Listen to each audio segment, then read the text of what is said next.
So, ayun, good morning. So, continue tayo doon sa ating binabasang journal. So, dito tayo sa para mabilis lang. Personal growth, mindset, atomic habits. Yan. Hindi laging sapat ang motivation para magbago. Mas malakas ang impluensya ng environment. Totoo naman na. Ito yan. So, ang lesson, kung gusto mong palaging gawin ng isang good habit, gawing visible at padali. No? Kung gusto mong iwasan ang bad habit, gawing invisible at mahirap.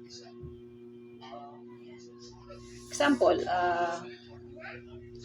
gusto mong magbasa, ilagay ang libro sa tabi ng unan mo. No? Tapos, kung gusto mong umiwas sa mga junk food, yan. Or sa mga soft drinks, yan. Pag bumili, or kung meron ka man sa bahay mo, sa rep mo, di itago mo na lang para hindi mo siya nakikita. No? So, ang action mo dito is piliin yung isang habit na gusto mong baguhin. Alin doon sa dalawa. Ayusin ang environment mo ngayon araw para suportahan ito. So, may possible na pwede kang mai-sacrifice ka dito. No? Next is doon naman tayo sa business money mindset. No? Wait lang. Yan. Saan tayo? Sa business and money mindset. Rich Dad, Poor Dad. Yan. Okay. Poor Dad mindset. Kailangan ko ng trabaho para kumita. Rich Dad mindset. Kailangan kong maghanap ng paraan para ang pera ang kumita para sa akin. Galing. So, ang lessons is, kapag puro sweldo lang ang income mo, limitado ang growth. Kailangan gumawa ng system o business, investment, yan, para kahit wala kang trabaho, may pumapasok pa rin na income. Example, online store with automated orders. Ito yung mga hindi mo na para meron kang automation na sa online mo is may chatbot ganun na may sumasagot doon sa clients mo.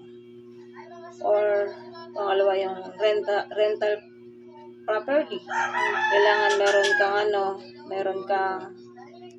meron kang paupahan. Yan, ganun. So, yan na. Pangatlo is investment that generates dividends. So, ito yung pwede ka mag-invest, no? Tapos, kikita naman siya. So, pili ka sa tatlo. Sulat mo kung alin yung potential system na pwede mong simulan para magbigay ng income kahit hindi ka palaging nagtatrabaho. So, next is dun tayo sa faith, inspiration, purpose, driving life. So, sabi dito, ang pananaw ng Diyos sa buhay natin ay iba sa pananaw ng mundo. Bakit? Kasi ang mundo nakatingin sa success. No?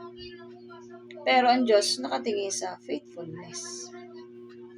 Sabi sa James 4:14, what is your life? You are a mist that appears for a little while and then vanishes. So, kapag nakita mong temporary lang ang buhay dito sa lupa, mas magiging intentional ka sa paggawa ng tama at meaningful na bagay. So, ganun pa rin, tanongin ang sarili, anong ginagawa ko ngayon na may internal value. O, pumili ng isa at gawin mo today. So, yun.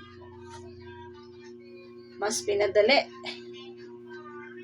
At hindi na masyadong mahaba para hindi naman siya nakakaantok, no?